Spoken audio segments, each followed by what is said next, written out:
Chers amateurs du français que j'aime, je suis heureux de vous retrouver pour la leçon numéro 3 qui porte sur les fonctions grammaticales et la fonction grammaticale de sujet. Les fonctions grammaticales. Un mot est défini par sa nature et sa fonction. Dans la phrase, la plaine verdoyante offre un spectacle fascinant, nous avons deux noms, deux articles, deux adjectifs qualificatifs, un verbe et puis un ordre conforme aux règles de la langue française. L'article devant le nom, l'adjectif derrière, le verbe au milieu de la phrase. Mais ceci reste insuffisant pour la caractérisation d'un mot. Il faut prendre en considération les fonctions.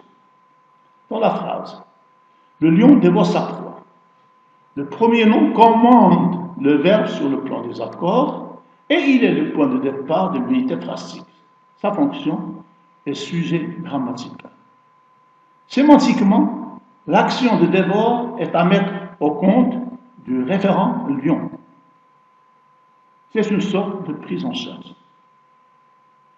Donc, double rôle du premier groupe nominal. Il a une relation sémantique de premier ordre avec le verbe et il le commande morphologiquement. C'est pourquoi on l'appelle sujet. Conséquence, une interchangeabilité des termes est impossible. Ainsi, on ne peut pas dire sa proie dévore le lion. Phrase agrammaticale. La fonction de sujet. Le sujet est d'abord un nom.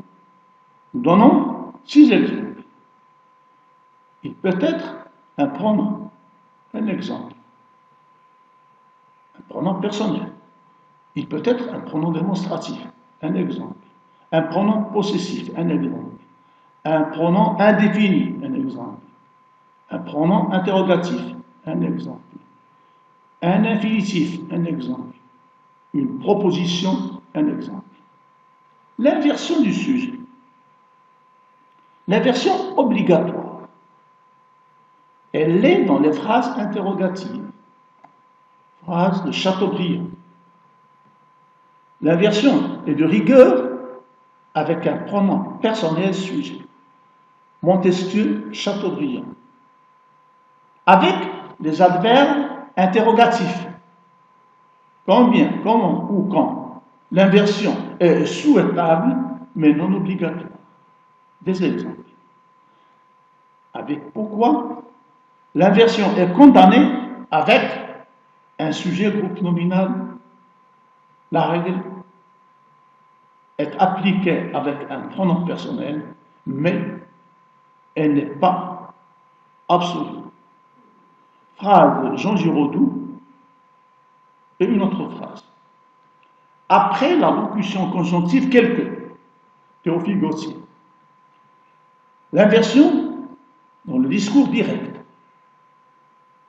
Elle est obligatoire dans une incise ou quand la proposition où se trouve le verbe introducteur termine l'énoncé. Phrase de Coderlo de Laclos, Jean-Denis Bredin. L'inversion facultative, elle est d'ordre stylistique. Dans une proposition relative, elle est fréquente. Victor Hugo, Jacques Laurent. La double inversion d'un adverbe ou d'un groupe prépositionnel et du sujet. Cette inversion est fréquente. Elle est admise et couverte par l'antéposition des deux éléments. Dans le cas contraire, il s'agit d'une agrammaticalité, comme dans la phrase « était assis un homme ». On corrige la phrase pour dire, par exemple, « là-bas était assis un homme ». D'autres exemples. André Malraux, Honoré de Balzac, Marcel Proust, Julien Green, Albert Camus.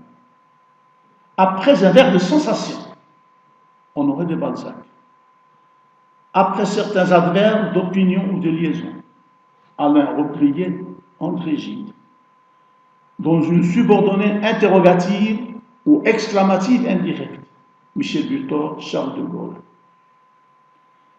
L'inversion introduite par une conjonction de subordination. Phrase 2. André Malraux, Joseph Kessel, Marcel Proust, Georges Pompidou, Julien Guérin. L'inversion de notre tribu. J'ai déjà vu un petit rappel, l'événement du jeudi. L'accord du verbe par rapport au sujet. Un exemple. Cas particulier. L'accord suite à un collectif. On emploie le singulier ou le pluriel, avec la forme ou le sens. Phrase de Michel Déon, Jean-Pierre Richard, Michel Léris, Alain. Avec la plupart, l'accord se fait au pluriel. Phrase de Benoît Butor. Avec la majorité, comme avec la moitié des tiers, il y a deux possibilités. Michel Serres, Paris Match. L'accord avec deux groupes nominaux reliés par un terme de comparaison, comme, ainsi, etc. On emploie le singulier ou le pluriel. Seul le premier groupe nominal est pris en compte, alors là, c'est le singulier. Quand le deuxième s'ajoute au premier, c'est le pluriel. Phrase de Frédéric Vitou, Jean-François Dognon. L'accord avec les conjonctions de coordination ni. Le pluriel, quand il y a une valeur additionnelle, ou le singulier, quand c'est le premier groupe nominal qui est pris en compte. Marie Diaye, Alain de Mouzin. L'accord avec O, pluriel, quand les groupes nominaux s'ajoutent, singulier dans le cas contraire. Marcel Aimé, Abdelhak Sahan. Avec la juxtaposition, on a deux cas également. Abdelhak Sahan, Raymond Barre. L'accord avec le pronom indéfini on. Il est généralement suivi du singulier, mais le pluriel est aussi d'usage. Pierre-Jean Rémy. Redondance et répétition du sujet. La reprise du groupe nominal sujet par un pronom personnel. Michel Butor. La reprise du pronom personnel par un groupe nominal. Max Gallo. Mais il est impossible en français d'intercaler un groupe nominal entre le pronom sujet et le verbe. Elle, sa mère était habile est une phrase inacceptable. Reprise dans une subordonnée relative, dans une subordonnée complétive, pardon. Exemple, Bertrand Poirot-Delpech. Reprise d'un groupe nominal par un adjectif possessif, Alfred de Vigny.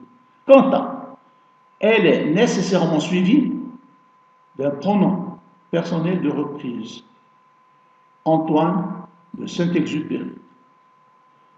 Un groupe nominal repris par un pronom personnel complément. Victor Hugo se termine. C'est la fin de la leçon. J'espère que vous en avez tiré profit.